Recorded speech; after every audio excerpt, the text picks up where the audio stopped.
करवा चौथ की पुरानी कहानी इस प्रकार है। एक समय की बात है कि एक साहूकार के 7 बेटे और एक बेटी थी। कार्तिक मास के कृष्ण पक्ष की चतुर्थी तिथि को साहूकाणी ने अपनी बहुओं और बेटी के साथ करवा चौथ का व्रत रखा। जब साहूकार के बेटे भोजन करने बैठे तो अपनी बहन से खाना खाने को कहने लगे, तो वो बोली, भाभी अभी चांद नहीं निकला, मैं चांद को अर्घ देकर ही अपना व्रत खोलूंगी।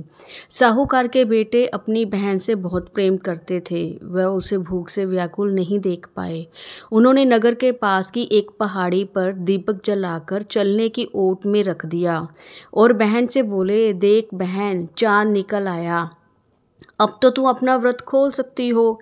साहूकार की बेटी दौड़ी दौड़ी भाभीियों के पास गई और कहने लगी, भाभी देखो चांद निकल आया, चलो व्रत खोलते हैं। ये सुनकर भाभी बोलियां, भाई साहब ये तो आपका चांद निकला है, हमारा चांद निकलने में अभी समय है। भूख से व्याकुल साहूकार की बेटी चांद को अर्घ देकर भोजन करने बैठ गई। जैसे ही उसने पहला निवाला तोड़ा तो उसे छींक आ गई, दूसरा निवाला खाने लगी तो उस पे बाल निकल आया और तीसरा निवाला तोड़ते ही उसके ससुराल से बुलावा आ गया कि आपका पति बीमार है, जैसी भी हालत में है वो आप तुरंत ससुराल पहुंचो। माँ बेटी को विदा करने के लिए जब बक्से में से कपड़े निकालती है तो बार बार काले और सफ़ेद रंग के कपड़े निकलते हैं। वो घबराकर अपनी बेटी से बोली, बेटा रास्ते में जो कोई भी छोटा बड़ा मिले सबके पैर छूती जाना और जो कोई भी पूछे तुझे बूढ़ सुहागन होने का आशीर्वाद दे, वहीं अपने पल्ले में गांठ बांध लेना। बेटी बोली, ठीक है माँ, और वह अपने ससुराल की ओर चल दी। रास्ते में जो भी उसे मिला वो सबके पांव छूती गई और सबने सुखी रहो, खुश रहो, पीहर का सुख देखो, ऐसा आशीर्वाद दिया। देखते ही देखते वह अपने ससुराल पहुंच गई। ससुराल के आंगन में छोटी ननद खेल रही थी। जब उसके पास गई तो उसने आशीर्वाद दिया, सदा सौभाग्यवती रहो, पुत्रवती हो। ये सुनते ही उसने अपने पल्ले पर गांठ बांध ली और अंदर गई तो देखती है कि उसका पति का शव रखा है और उसे ले जाने की तैयारी हो रही है। वह बहुत रोई। जैसे ही उसके पति को ले जाने लगे वो रोती हुई बोली, मैं इन्हें कहीं नहीं जाने दूंगी। जब कोई नहीं माना तो बोली, मैं भीन करके साथ चलूंगी। जब वह नहीं मानी तो बड़े बूढ़े बोले, ले चलो इसे भी साथ में। वह सबके साथ शमशान चली गई। अंतिम संस्कार का समय हुआ तो बोली, मैं इन्हें नहीं जलाने दूंगी। सभी लोग नाराज हुए और बोले, पहले तो अपने पति को खा गई, अब उसकी मिट्टी भी खराब कर रही है।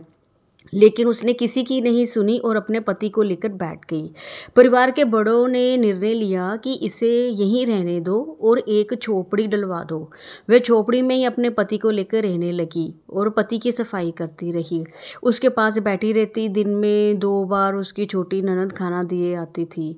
वह हर चौथ का व्रत करती, चांद को अर्घ देती और जब चौथ माता आती तो कहती, करवो लो भाइयों की प्यारी, करवो लो, बड़ी घड़ी बुखारी करवे ले। वह माता से पति के प्राण मांगती, लेकिन चौथ माता उसे ये कहती कि हमसे बड़ी चौथ माता आएंगी तब उनसे अपने पति के प्राण मांगना। एक एक करके सभी चौथ आई और सभी ये कहकर चली गई। अश्विन की चौथ माता बोली, तुमसे कार्तिक की बड़ी चौथ माता नाराज है, तेरा सुहाग वही लौटाएंगी, तो उनके पैर मत छोड़ना और 16 श्रृंगार का सारा सामान तैयार कर लेना।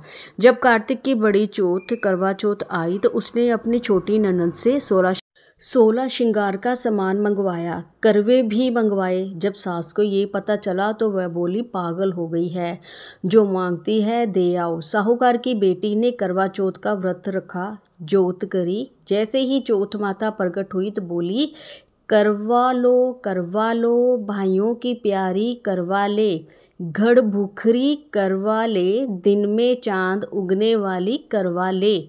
उसने उनके पैर पकड़ लिए और बोली, माता मेरा सुहाग वापस करो। चौथ माता बोली, तू तो बहुत भूख है, 7 भाइयों की प्यारी बहन है, सुहाग का तेरे लिए क्या काम। वो बोली, माता मैं आपके पैर तब तक नहीं छोड़ूंगी जब तक आप मेरा सुहाग वापस नहीं करती। चौथ माता ने एक एक करके उससे सुहाग का सारा सामान मांगा और उसने 16 श्रृंगार का सारा सामान चौथ माता को दे दिया। चौथ माता ने आँखों से काजल निकाला, नाखूनों से मेहंदी निकाली, मांग से सिंदूर निकाला और उस करवे में घोलकर छोटी उंगली से उसके पति को छींटा दिया।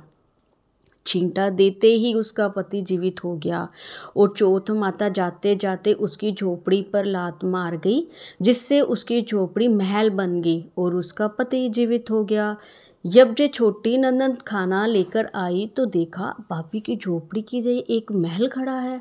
नंद को देखते ही वो दौड़ी दौड़ी उसके पास आई और बोली, भाई साहब देखो, आपका भाई वापस आ गया। जाओ सासू जी से कह दो गाजे बाजे से हमें लेने आए। छोटी ननद दौड़ी दौड़ी माँ के पास गई और बोली, माँ माँ भाई जिंदा हो गया। माँ बोली, भाभी के साथ साथ तेरा भी दिमाग खराब हो गया है।